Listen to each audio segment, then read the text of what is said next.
I understood that I was getting in really deep here. I also understood what it would take probably at the front end of this race, and I thought I had it. And even now, I know I had it.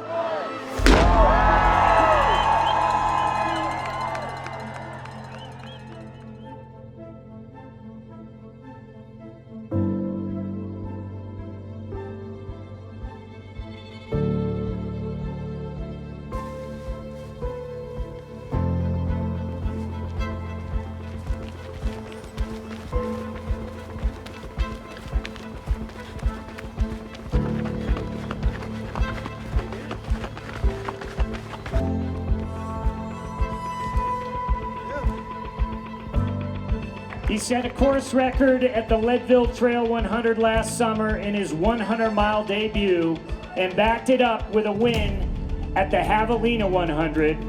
From Boulder, Colorado, David Roach.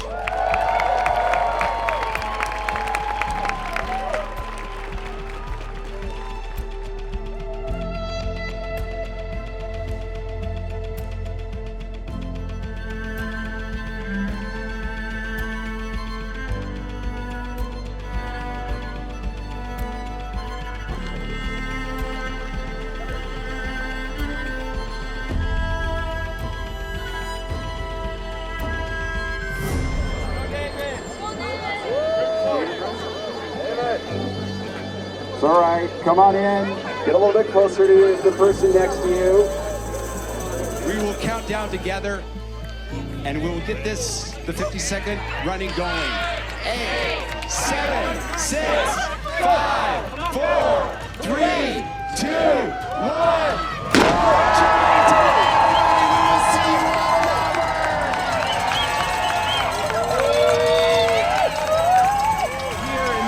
State of California, the runners are making their way up the service road at Palisades, Tahoe, the first and longest climb of today's course. Corinne, the 2025 Western States has started.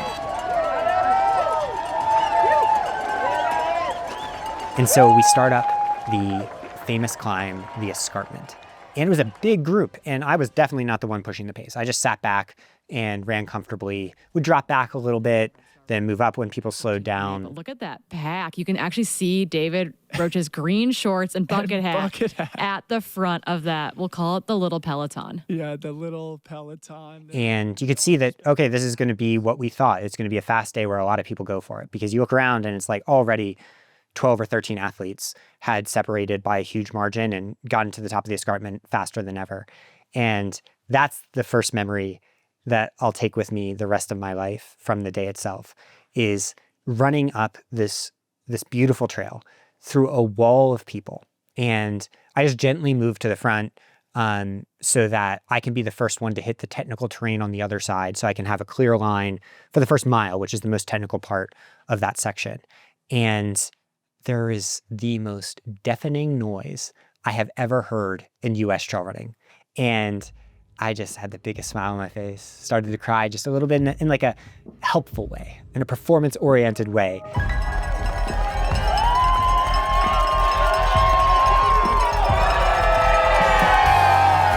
David Roach at the front of the men's race, going up over the top.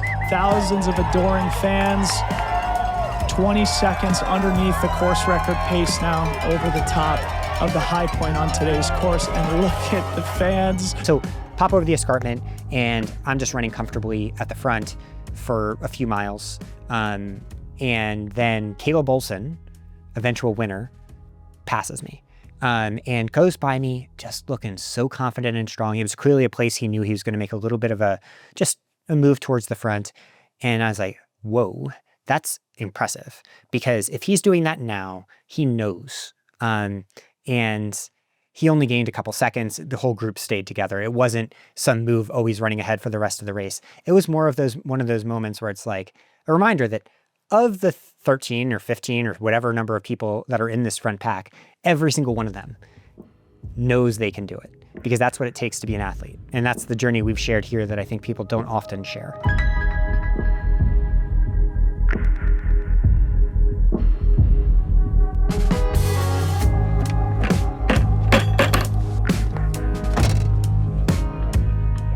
as I settled in, I'm like, wow, this is actually really pushing the pace at the front of the group. So I went to the back and just chilled off the back. Was like looking at my heart rate, like, all right, this is exactly where I want to be. Didn't want to be a part of the big pushing, wanted to run my race as I've learned. And all systems were frickin' rocking. Feel good? Yeah, we're feeling great. Warming up our hands. It's so good. Ice bandana is full. This is the good stuff right here.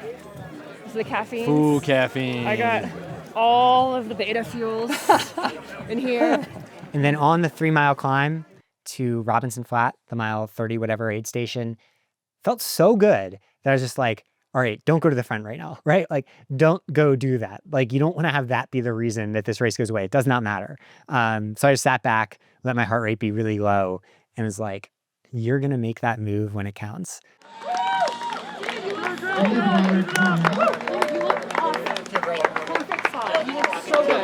You look awesome. All right, we got this. You look amazing. I'm so proud of you. Feeling great. Yeah, you're far ahead of splits. You look so good. You look so good. Okay, David, ready? Gels. I'm not in a rush. Don't sweat it. I know, you got this. You look so good. I've been running with Killian You look, just off the bat. you look great. All right, all the gels. These are the caffeinated gels. Okay.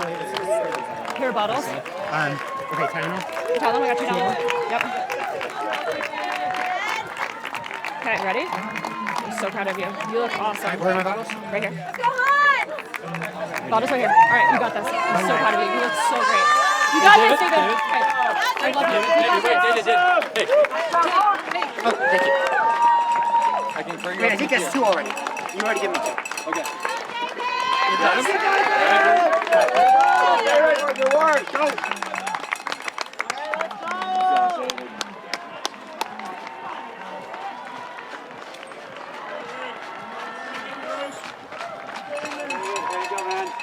Keep it up, dude. Have a good day. He's going well. Oh, yeah.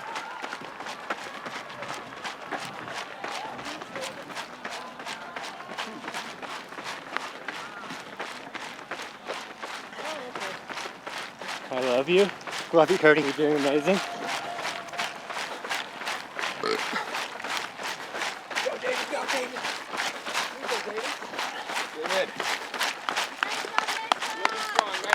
Way to be here. Nice job.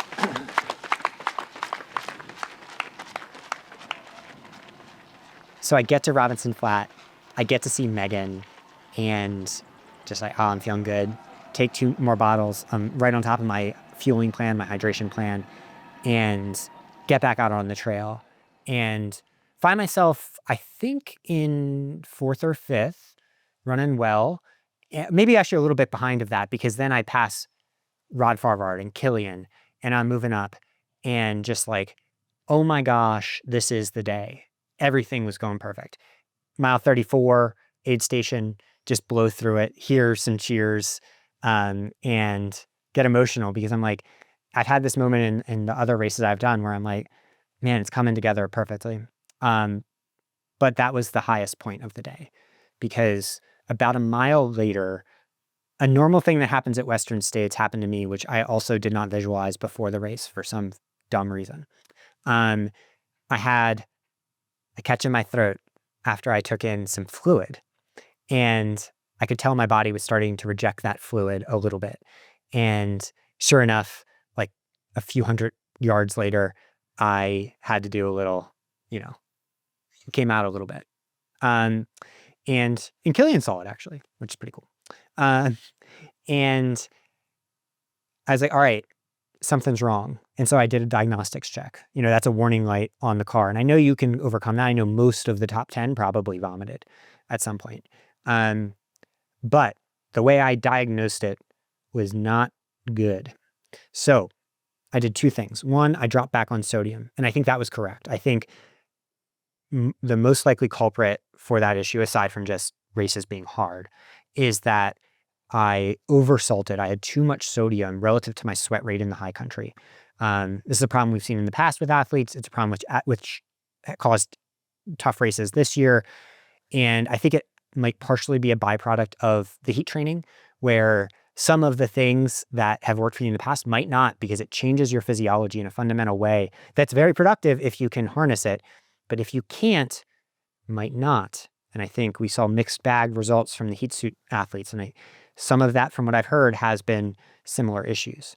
But even with that, that's fine. You can overcome that.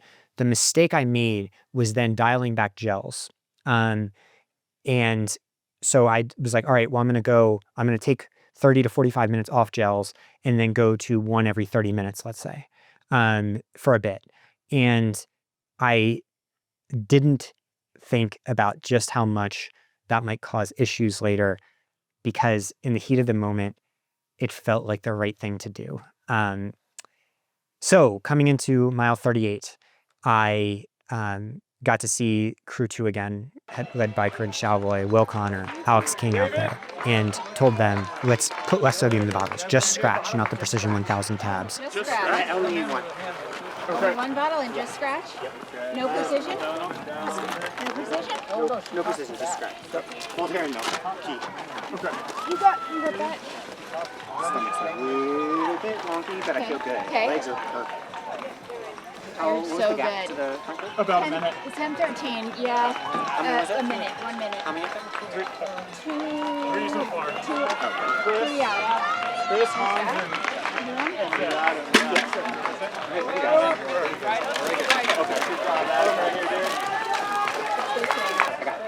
All right, love you guys. Do I have everything? You got 2 bottles? No, you don't. I got Gels. And got back out there, and then was able to turn it around. Fuck yeah, I diagnosed the problem right.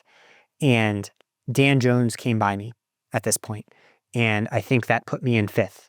And I was like, shit, we're actually doing great. My heart rate is low. We're talking 140, under my average heart rate for these races. And I'm running with Dan Jones, exactly the place you want to be. Up behind us comes Adam Peterman, makes a really fun comment because we love each other. And it's us three working together.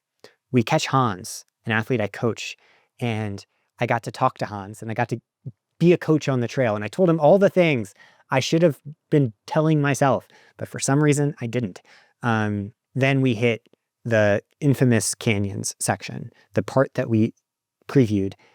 And oh my God, it came back and I felt great.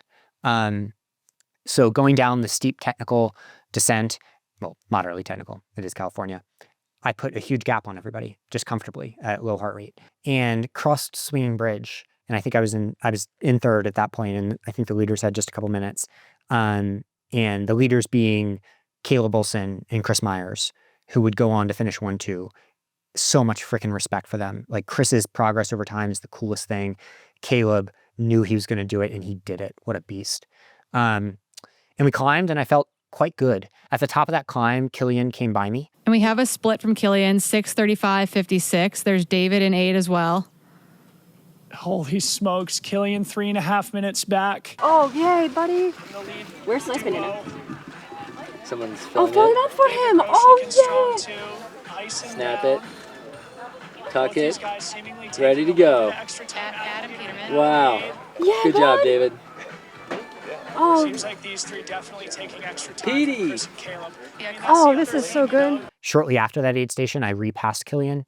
I think he will never say this, but I think he probably wasn't having his best day for whatever reason. And as wild as it is, because he would go on to 3rd place, it's just how good Killian is, that his bottom third of days, I think, still is that good. That's my theory, at least. So past Killian, and then the long descent, was starting to feel it a little bit, but was able to get to the bottom of it, I think in 3rd, 4th, or 5th, something like that. Because on the other side of that descent is the climb up to Michigan Bluff. All right, everybody, welcome to Michigan Bluff. Welcome to the Bluff. Here is where everything went to crap. So I was feeling fine for the most part. Killian passed me looking like a god. And I was like, I'm not going to see Killian again because that's beyond me. And Jeff Mogavero passed me, who was 2nd at Javelina, the golden ticket race I did. And he looked fantastic. And he would go on to a 4th place finish in the fastest debut ever. But by the top of that climb, I think he'd only put like a minute into me. But on the way up, I started to have some blurred vision that became like difficult to deal with by the top. And mixed with that, I started to be concerned about my health. Nice job, David. You're amazing, guys. Go, David. Come on, David. Let's go, buddy. Good job!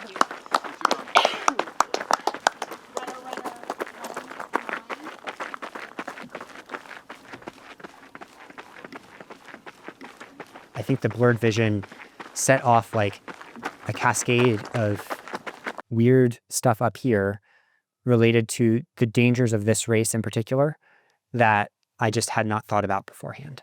You know, I've coached this race in the past when athletes have had health issues, you know, where they get any number of calamities, but I've seen athletes be in the hospital, and I've heard of athletes being on dialysis from this race in particular. And for some reason, the vision thing was just normal fatigue, right? Running up a steep climb at mile 55. Like, it's not a big deal, especially because I was able to keep running and was in a great spot coming to that aid station in 5th. But I started to be like, I have 45 miles to go and it's in the heat of the day. It's mostly downhill. Like, will I be there for my kids if I'm there to cross the finish line? What the fuck? That is so weird to think, right? I learned since the race that that's not weird to think, that tons of people think the same way, especially people that have had traumatic accidents, or have young kids, or both. I just never processed it in time, which is so sad.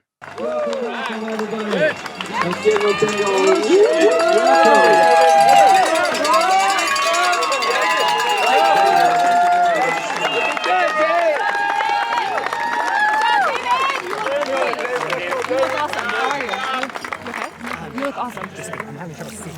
You're having trouble what? Seeing. Seeing? Okay. In what way? Just my eye. Just Which eye. is it? Both eyes or one eye? Both. Both eyes. Are you dizzy at all? Just very sleepy. Very sleepy. Have you been taking caffeine? Yes, probably. Precision or intermittent? Do you know how far back? These tabs in here, dude? Do you want those tags in the bottom? No precision. No precision I tabs? feel like I'm a little. You're a little? I'm not sure kind of. Okay. You look great. With the vision, can you see the trail? Yeah. Okay. Yep. I'm so proud of you, David. Good. David, I'm so proud of you. Hey, left foot, don't judge. Everything. Yeah. One more second. You got this. What I'm so proud anything of you. else? I'm okay. You got your second battle. Okay. All right, dude. David, I love you. You got it, dude. I love you so much. I'm so proud of you. I'm so proud of you.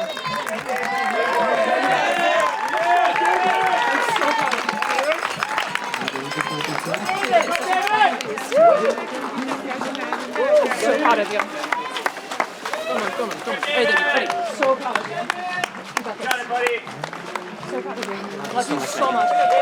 You got this, David! David!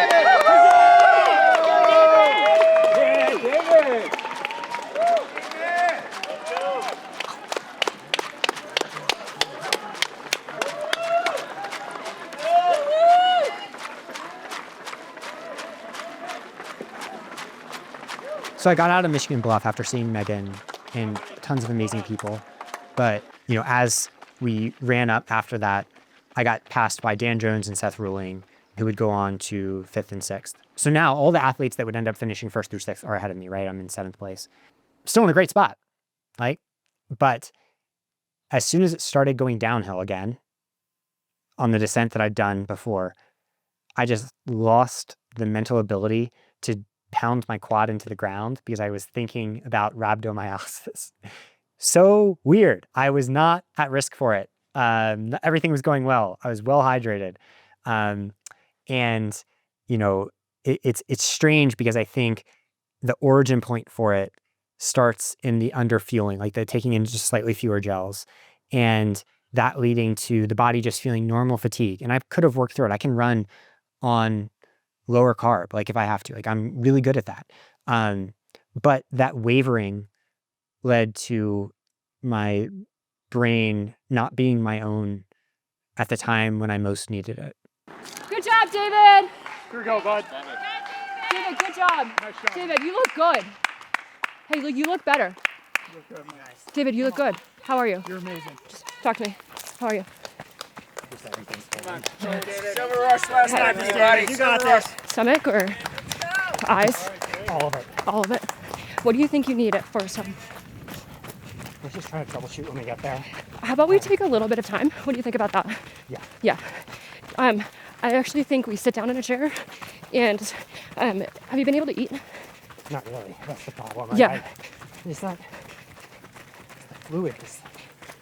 That's making me sick. Salted a little Yeah. in the high country. Yeah. I love you so much. I love you. And how is the are you able to keep anything down? Just a few vomits. Just a few moments, yeah. The weird part is, again, I ran up to Foresthill. Like, it's not like I was running solidly. And, you know, as I came into Foresthill, I got to see Megan, and God, you know, it's just like, I wish I could go back in time. Because even then, things were okay. Even though I'd started to check out, things were fine. You know, I'm running down, there's all of these cheers. All I wanted to do was experience Foresthill. But in my brain in that moment, all I wanted to do was be there for my kids to grow up. I talked to Megan about the kids' laughs, I think. Leo's laugh in particular.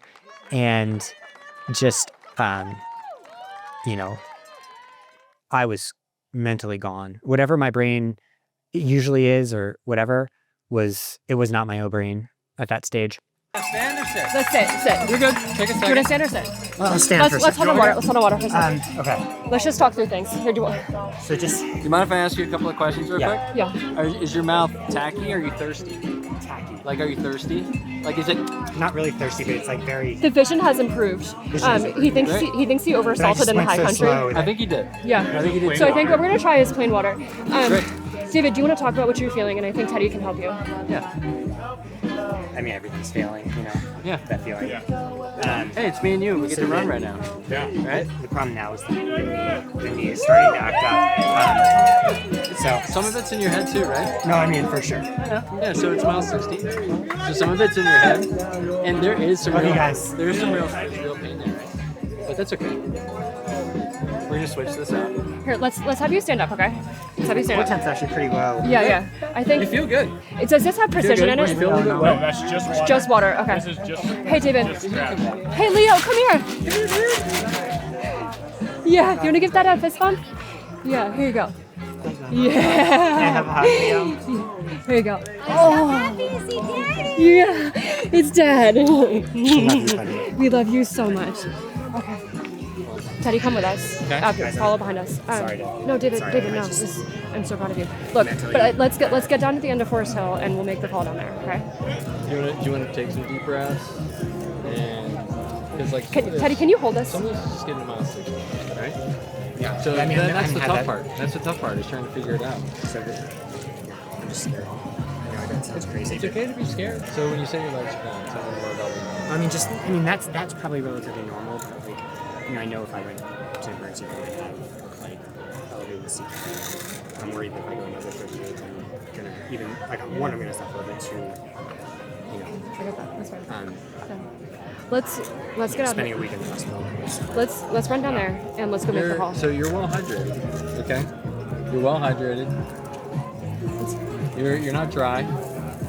Also, Take David, take some deep breaths. what do you want? I'm just I think you're getting in your own. I think you're getting in your own head. They're not willing to go where you want to go. They're not willing Let's to go to the end of Foresthill. We'll make a call. No, let's get out. You ready? I think you should put this Let's just put this on for the final stretch. Okay.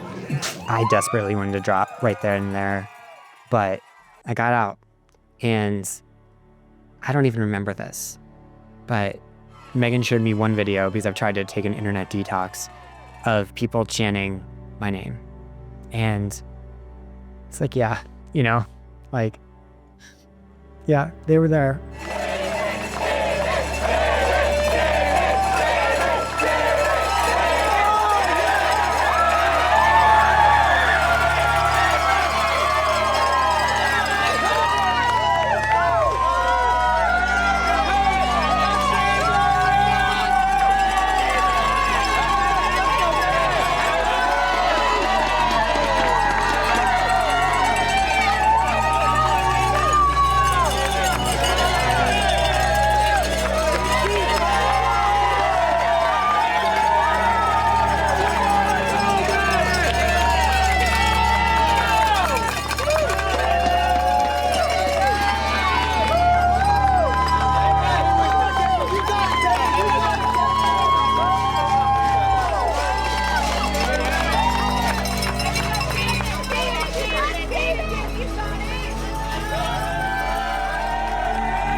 And God, I promised I wouldn't get emotional. I processed most of this, I thought. But I hadn't thought about that.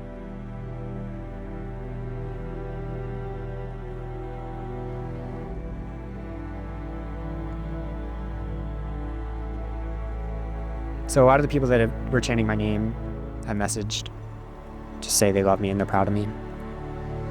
I'd like to think they're proud of me for this, sharing this story too. So we run down Foresthill and I'm checked out.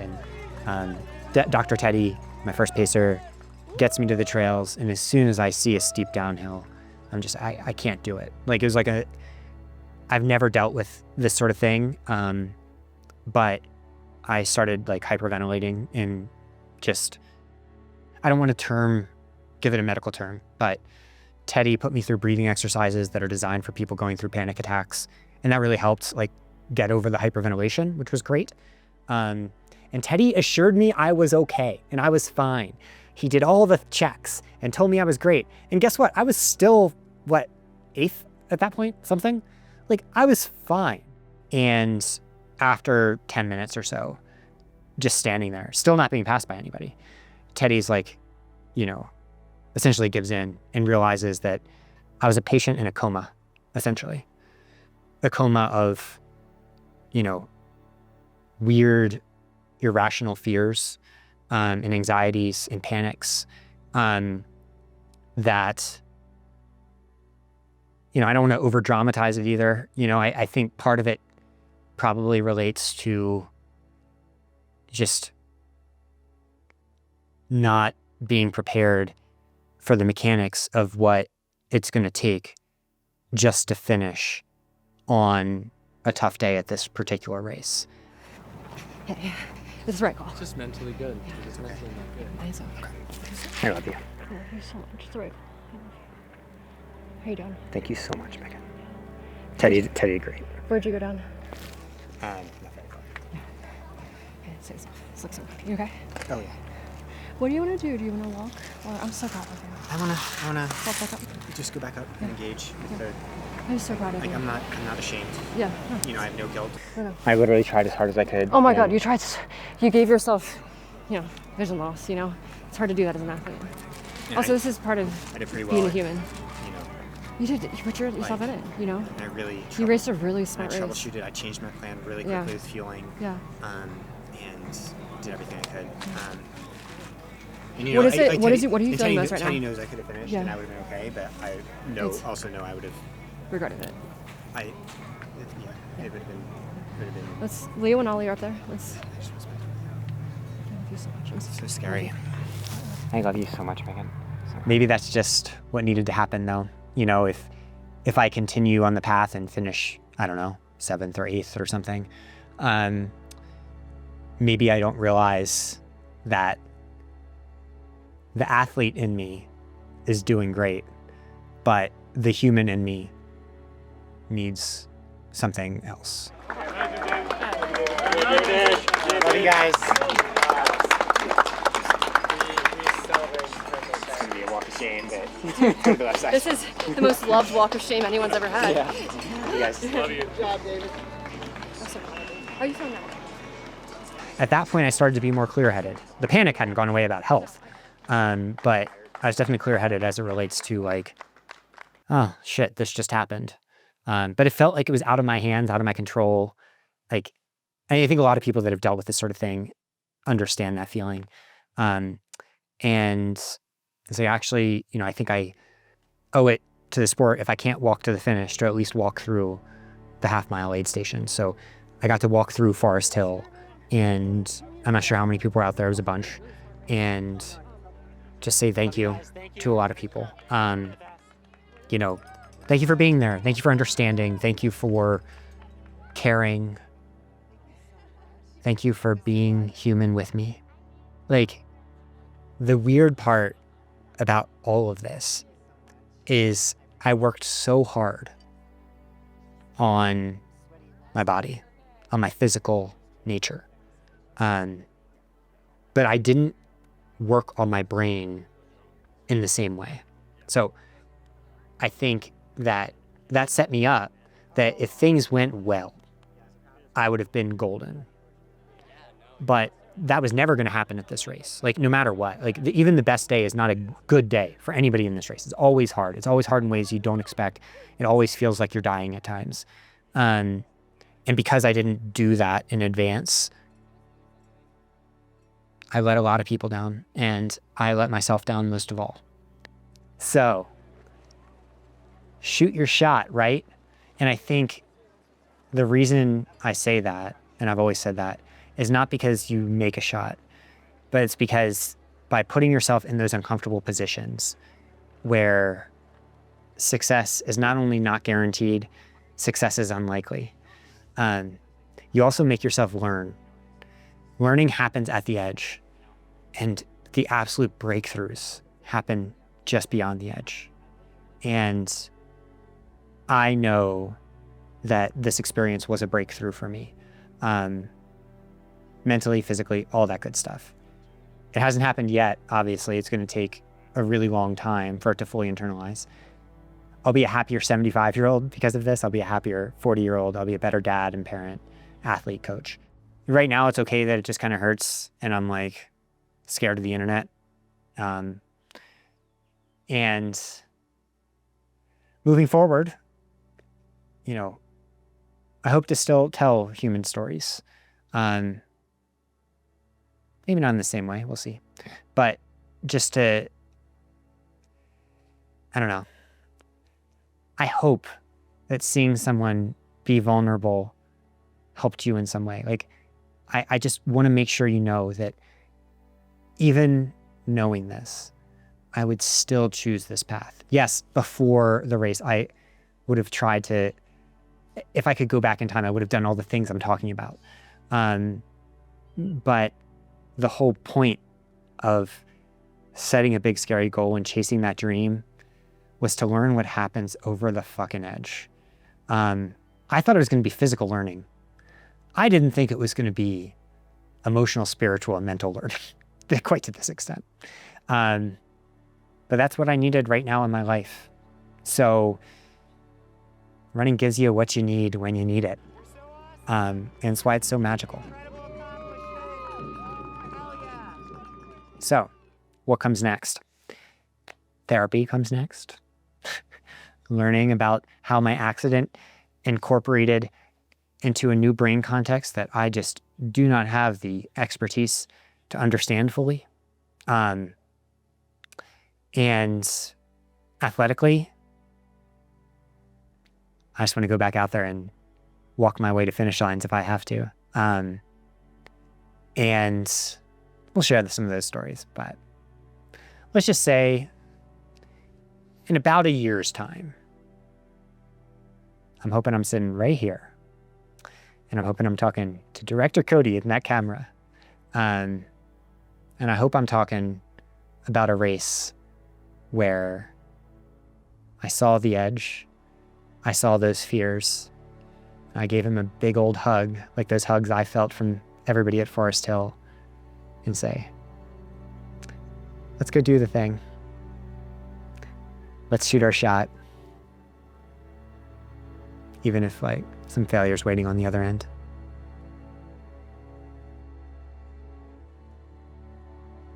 We recorded the interview a few days after the race. I was still feeling the shame and embarrassment of failing, and of being an imperfect human in public. I am feeling better now. I also see that it's very funny if I zoom out and view it from the outside. I will accept and deserve roasting in the comments.